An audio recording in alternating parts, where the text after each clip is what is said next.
کہ میں آپ کی پلک جھپکنے سے پہلے اس کو آپ کے پاس لائے دیتا ہوں۔ پھر جب سلیمان نے اس کو اپنے سامنے رکھا ہوا دیکھا تو پکار اٹھا کہ یہ میرے پروردگار کا فضل ہے تاکہ وہ مجھے آزمائے کہ میں شکر گزار ہوتا ہوں یا ناشکری کرتا ہوں۔ حقیقت یہ ہے کہ جو شکر کرتا ہے تو اپنے ہی فائدے کے لیے شکر کرتا ہے، اور جو ناشکری کرتا ہے تو یہ بھی اسی کا نقصان ہے، اس لیے کہ میرا پروردگار بے نیاز ہے اور وہ بڑا کرم فرمانے والا بھی ہے۔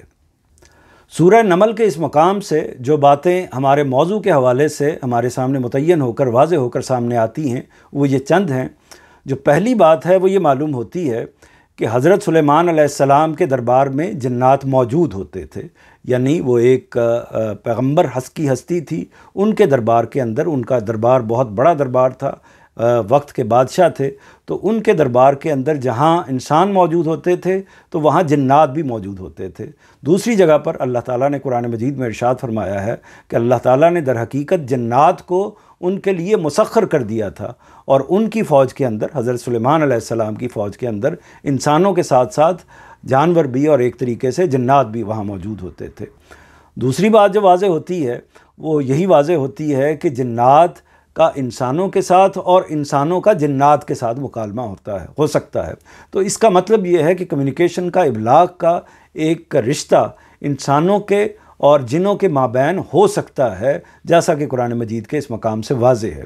اگلی بات جو قرآن مجید کے اس مقام سے واضح ہوتی ہے وہ یہ ہے کہ جنات ایسی شکل یا حیت اختیار کر سکتے ہیں، یہ بھی ہم ایک قیاس کر سکتے ہیں، یعنی استنباط کر سکتے ہیں اس مقام سے کہ وہ ایسی شکل یا حیت اختیار کر سکتے ہیں جس سے ان کے وجود کو دیکھا جا سکے یا محسوس کیا جا سکے۔ انسان ظاہر ہے کہ اس طرح کا علم نہیں رکھ سکتے ہوتے، لیکن بظاہر یہ اندازہ ہو رہا ہے کہ اگر وہ دربار کے اندر موجود ہیں، ایک درباریوں کی حیثیت سے موجود ہیں، اور حضرت سلیمان علیہ السلام کے سامنے بھی ہیں، اور اسی طرح وہ جو گفتگو کی اس جن نے جو بھی گفتگو کی وہ دربار کے اندر موجود ایک اور شخصیت نے، ایک اور انسان نے بھی سن لی، یعنی جس طرح حضرت سلیمان علیہ السلام نے اس کو سنا، بظاہر یہی لگتا ہے کہ اس شخص نے بھی اس کو سنا جو ایک انسان تھا اس دربار کے اندر، کوئی صاحب علم شخصیت تھی، تو انہوں نے سن کے پھر ایک دوسری آفر کی یا دوسری صورت پیش کی کہ میں اس تخت کو پلک جھپکتے میں آپ کے سامنے پیش کر سکتا ہوں۔ تو مزید جو بات اس سے واضح ہوتی ہے وہ یہ واضح ہوتی ہے کہ ایک جن کے اندر، یعنی ہمارا اس سوال کا اصل موضوع یہ تھا کہ جنات کے اندر قوت و صلاحیت کس قدر ہو سکتی ہے، تو اس سے واضح ہوتا ہے کہ ان کے ہاں جو قوت و صلاحیت ہوتی ہے وہ عام طور پر انسانوں سے، یعنی جسمانی قوت جو ہے ان کے ہاں وہ عام طور پر انسانوں سے کہیں زیادہ ہوتی ہے۔ یعنی ظاہر ہے کہ وہ، جیسا کہ انہوں نے کہا کہ میں دربار کو، یعنی اس جن نے کہا کہ میں آپ کا دربار برخاست ہونے سے پہلے ملکہ بلقیس کے تخت کو آپ کی خدمت میں حاضر کر دوں گا، تو اس کا مطلب یہ تھا کہ کوئی چند گھنٹوں کی بات ہے، چند ساعتوں کی بات ہے۔ تو اس کا مطلب یہ ہے کہ وہ چند گھنٹے کے اندر سینکڑوں ہزاروں میل کا سفر طے کر کے وہ جائے گا، اور جا کے پھر واپس اس تخت کو اٹھا کر واپس لے کے آئے گا جس کا اس نے اظہار کیا۔ ظاہر ہے کہ پیغمبر کے دربار کے سامنے کوئی جھوٹی یا غلط بات وہ بیان نہیں کر سکتا تھا، تو اس سے واضح ہوتا ہے۔ اچھا، اس سے مزید جو ایک بات واضح ہوئی ہے وہ بات یہ واضح ہوئی ہے کہ بالعموم تو ایسا ہی ہے کہ قوت و استعداد اور طاقت کے لحاظ سے جو جنات ہیں ان کی قوت لازماً عام طور پر انسانوں سے زیادہ ہی ہوتی ہے اور ہو سکتی ہے، لیکن کیا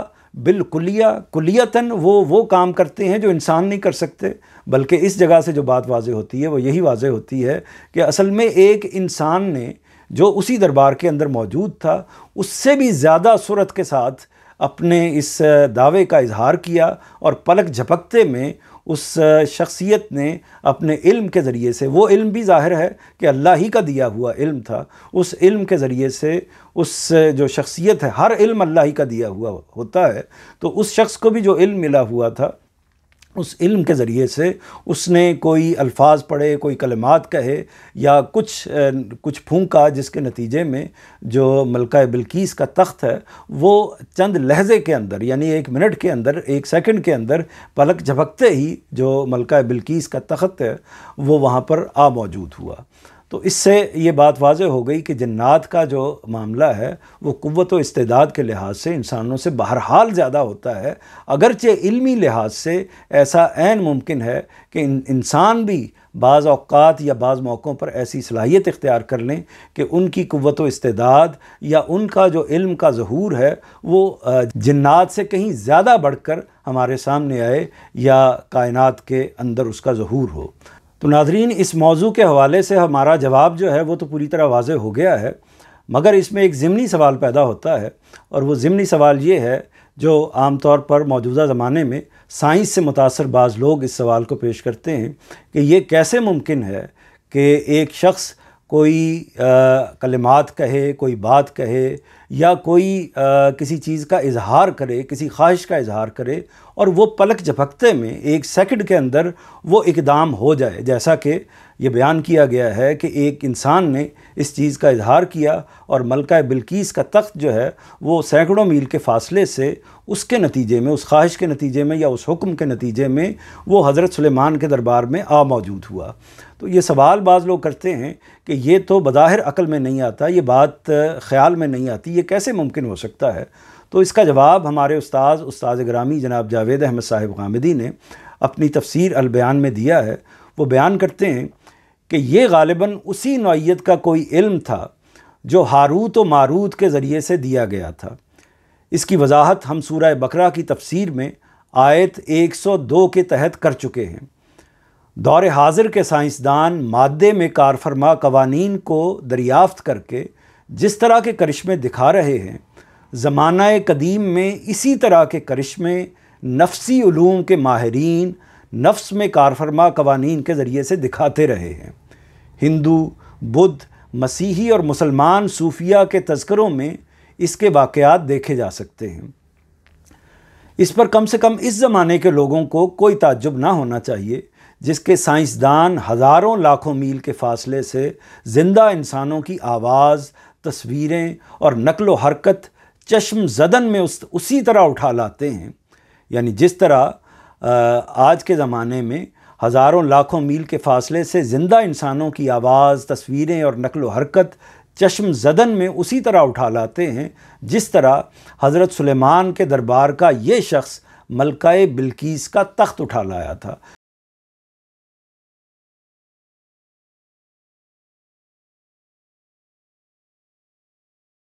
اس کے بعد اگلے جو دو سوال ہیں ان کو ہم اکٹھا زیر بحث لاتے ہیں، یعنی سوال نمبر 9 اور سوال نمبر 10 کو، اور یہ جانتے ہیں کہ ان کا قرآن مجید اور احادیث کی روشنی میں کیا جواب ہے۔ نواں سوال یہ ہے کہ جنوں کی حیت اور شکل کیسی ہوتی ہے، یعنی کیسے وہ دکھائی دیتے ہیں، ان کی کیا جسامت ہوتی ہے، ان کا قد کاٹ اور اس کی نوعیت کیا ہوتی ہے، اور اگر وہ جو کچھ بھی ان کی شکل ہوتی ہے تو ہم ان کو کس چیز سے سمجھ سکتے ہیں، کس چیز سے تشبیہ دے سکتے ہیں، کیسا ان کے بارے میں جان سکتے ہیں۔ اسی طرح 10واں سوال یہ ہے کہ کیا جنات اپنا روپ، اپنی شکل، اپنی حیت تبدیل کر سکتے ہیں، یعنی مثال کے طور پر وہ جانور کی یا اس نوعیت کی کسی اور چیز کی یا انسانی صورت اختیار کر سکتے ہیں یا نہیں کر سکتے؟ تو یہ دو سوالات ہیں جو عام طور پر پوچھے بھی جاتے ہیں، اور ہمارے ہاں اس کے حوالے سے بہت سارے قصے کہانیاں بھی عام طور پر سنی جاتی ہیں۔ تو ان سوالات کے بارے میں جاننے کے لیے ناظرین کرام پہلے ہم سورہ اعراف کی آیت 189 کا مطالعہ کریں گے، اور اس کے بعد ایک حدیث میں آپ کے سامنے پیش کروں گا۔ تو پہلے سورہ اعراف سے رجوع کرتے ہیں، اور سورہ کی جو آیت 189 ہے اس کا ترجمہ میں آپ کے سامنے پیش کرتا ہوں۔ اللہ تعالیٰ کا ارشاد ہے کہ جنوں اور انسانوں میں سے بہتوں کو ہم نے جہنم ہی کے لیے پیدا کیا ہے۔ ان کے دل ہیں جن سے وہ سمجھتے نہیں ہیں، ان کی آنکھیں ہیں جن سے وہ دیکھتے نہیں ہیں، ان کے کان ہیں جن سے وہ سنتے نہیں ہیں،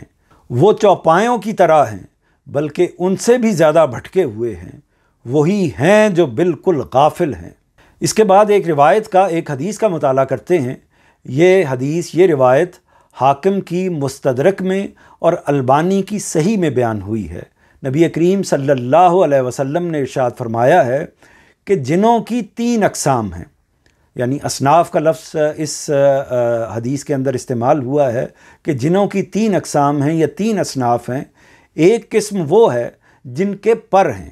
اور وہ ہوا میں اڑتے ہیں، یعنی ایک قسم کے پر ہیں اور وہ ہوا میں اڑتے ہیں، اور ایک قسم سانپوں اور کتوں کی صورت میں ہے، اور ایک قسم وہ ہے جو کبھی کہیں قیام کرتے ہیں اور کبھی سفر کرتے ہیں۔ تو یہ 3 اقسام آپ کے سامنے میں نے حدیث کے حوالے سے بیان کی ہیں۔ نبی کریم صلی اللہ علیہ وسلم نے 3 اقسام بیان کی ہیں، یعنی اس کے علاوہ اور بھی اقسام ہو سکتی ہیں، لیکن نبی کریم صلی اللہ علیہ وسلم کی اس روایت میں، اس حدیث میں یا آپ کے اس فرمان میں جو اقسام بیان ہوئی ہیں وہ یہ 3 ہیں۔ تو اس آیت جو ابھی میں نے سورہ اعراف کی تلاوت کی اور اس کے بعد اس حدیث کو جو آپ کے سامنے پیش کیا ہے، اس سے جو باتیں ہمارے سامنے متعین ہو کر پوری طرح واضح ہو کر سامنے آتی ہیں وہ کیا ہیں؟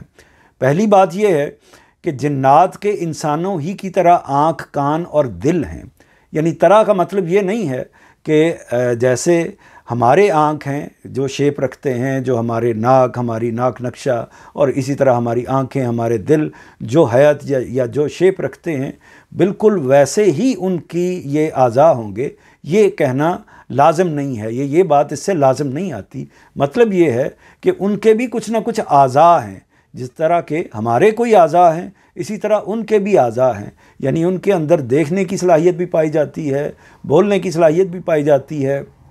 سننے اور سمجھنے کی صلاحیت بھی پائی جاتی ہے، اور اسی طرح باقی صلاحیتیں بھی جو انسانوں کے اندر پائی جاتی ہیں وہ بھی ان کے اندر پائی جاتی ہیں، یعنی ایک نقل مکانی کی صلاحیت ان کے اندر پائی جاتی ہے، اور باقی جو عقل کی اور باقی جسمانی اعضاء کے حوالے سے جو مختلف صلاحیتیں ہوتی ہیں۔ تو لیکن یہاں یہ واضح ہوا ہے کہ کم و بیش جو سماعت کے حوالے سے، سننے کے حوالے سے، سمجھنے کے حوالے سے اور اسی طرح مشاہدے کے حوالے سے جو چیزیں انسانوں کے ہاں پائی جاتی ہیں وہ ان کے ہاں بھی پائی جاتی ہیں۔ تو ایک بات یہ واضح ہوئی۔ دوسری بات یہ واضح ہوئی جو کہ حدیث سے جیسا کہ ابھی ذکر کیا ہے کہ وہ یہ ہے کہ جو جنات کی ایک قسم جو ہے وہ خانہ بدوشوں کی طرح کی ہے، یعنی جیسے ہمارے ہاں خانہ بدوش لوگ ہوتے ہیں کہ جو ایک جگہ سے دوسری جگہ منتقل ہوتے رہتے ہیں، کبھی ایک علاقے میں پھر دوسرے علاقے میں، اور ان کی زندگی ساری عمر کے لیے ہمیشہ کے لیے سفر ہی میں ہوتی ہے۔ تو اسی طرح یعنی اس حدیث سے بھی واضح ہے کہ ایسے جنات کا گروہ ہے کہ جو حیات تو ان کی جو بھی ہوگی، لیکن وہ اپنی نوعیت کے اعتبار سے، اپنے طرز رہن سہن کے اعتبار سے ایسے ہیں کہ وہ ایک جگہ مقیم ہو کر نہیں رہتے بلکہ سفر میں رہتے ہیں۔ تو اسی یعنی کبھی ایک علاقے میں پڑاؤ ڈال دیا، پھر دوسرے علاقے میں پڑاؤ ڈال دیا، تو یہی غالباً وہ لوگ ہوں گے یا یہی وہ جنات ہوں گے کہ جن کی مڑ بھیڑ بعض اوقات ہو سکتا ہے کہ جب ایک دوسرے علاقوں سے، ایک جگہ سے دوسری جگہ منتقل ہونے کا ان کا معاملہ ہوتا ہوگا تو ہو سکتا ہے کہ انسانوں سے ہوتی ہو۔ تو اگلی جو صورت ہے جو حدیث کے اندر جنات کے حوالے سے بیان ہوئی ہے وہ یہ ہے کہ جنات کتوں کی اور سانپوں کی صورت بھی اختیار کر سکتے ہیں۔ وہاں یعنی یہ بیان ہوا ہے کہ ان کی شکل کتوں اور سانپوں جیسی ہوتی ہے، تو ہم اس حدیث سے جو میری انڈرسٹینڈنگ ہے وہ یہی ہے کہ گویا کہ چونکہ سانپ ایک خاص طرح کی حیت رکھتا ہے، اسی طرح کتا ایک خاص طرح کی حیت رکھتا ہے جو اصل میں مادے سے، اس مادے سے، جس مادے سے یعنی مٹی سے بنی ہوئی مخلوق ہیں۔ سانپ بھی مٹی سے بنی ہوئی مخلوق ہے اور کتا بھی مٹی سے بنی ہوئی مخلوق ہے۔ تو اس کا مطلب یہ ہے جبکہ جو جنات ہیں وہ نار سے یا آگ سے بنی ہوئی مخلوق ہے، تو سانپ اور جو کتا ہے وہ ایگزیکٹلی وہ چیز تو نہیں ہو سکتے، البتہ یہ ہو سکتا ہے کہ وہ سانپ کا یا کتے کا روپ اختیار کر سکتے ہوں، ان کی حیت یا شکل اختیار کر سکتے ہوں، یعنی جانوروں کی کوئی شکل اختیار کر سکتے ہوں، اور ہمارے سامنے ایسا ہو سکتا ہے کہ کبھی وہ کتے یا سانپ کی شکل میں موجود ہوتے ہوں، یہ ہو سکتا ہے۔ اس حدیث سے جو بات سامنے آتی ہے وہ اسی طریقے سے آتی ہے۔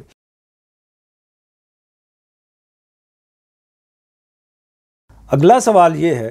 کہ کیا جنات میں نبی اور رسول آتے ہیں؟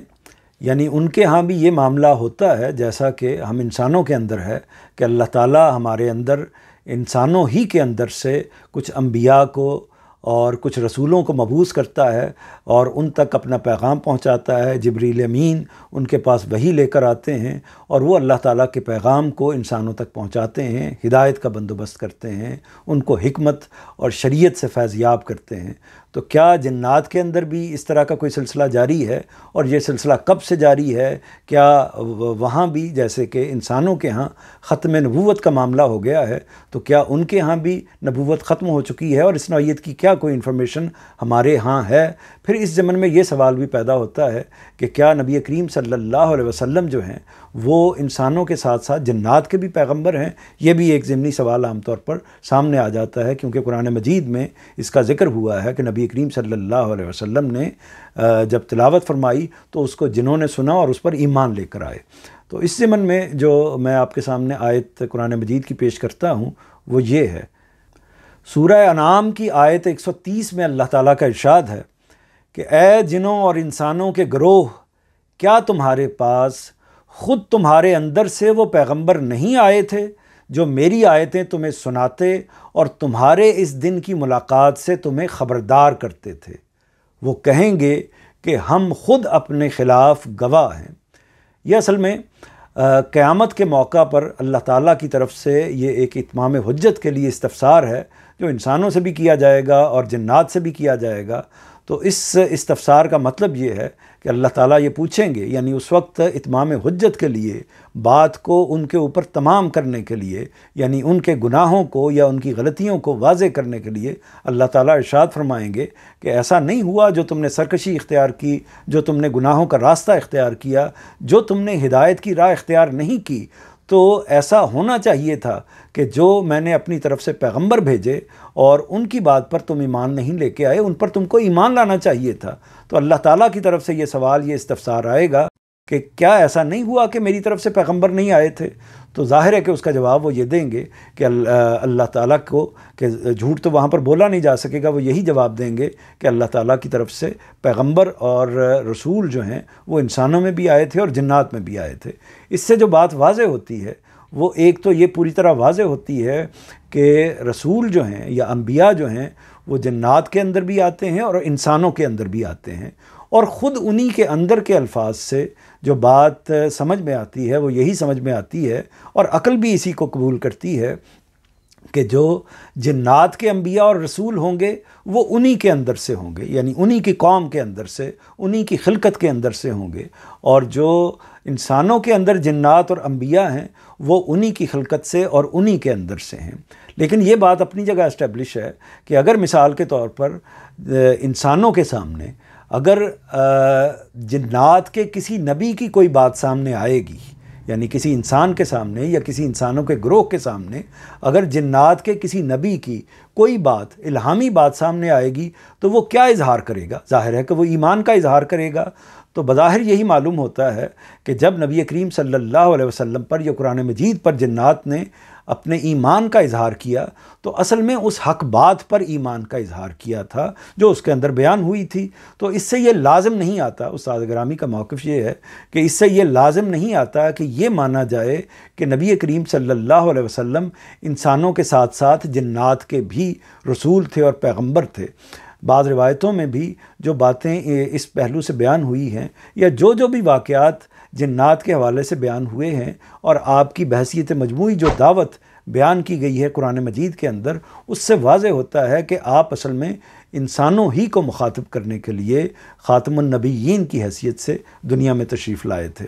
تو یہ بات واضح ہو گئی ہے کہ جس سے پوری طرح متعین ہو گیا ہے کہ اصل میں جنات کے اندر اسی طرح انبیاء آتے ہیں، اسی طرح رسول آتے ہیں جس طرح انسانوں کے اندر آتے ہیں، یعنی انسانوں کی ہدایت کا بندوبست بھی اللہ تعالیٰ نے کر رکھا ہے اور جنات کی ہدایت کا بندوبست بھی اللہ تعالیٰ نے کر رکھا ہے۔ اور اس کا سبب کیا ہے؟ سبب ظاہر ہے کہ یہی ہے کہ ان دونوں کو، یعنی ان دونوں مخلوقات کو اللہ تعالیٰ نے آزمائش میں ڈالا ہوا ہے اور دونوں کو اللہ تعالیٰ نے ارادہ و اختیار کی نعمت سے نوازا ہے۔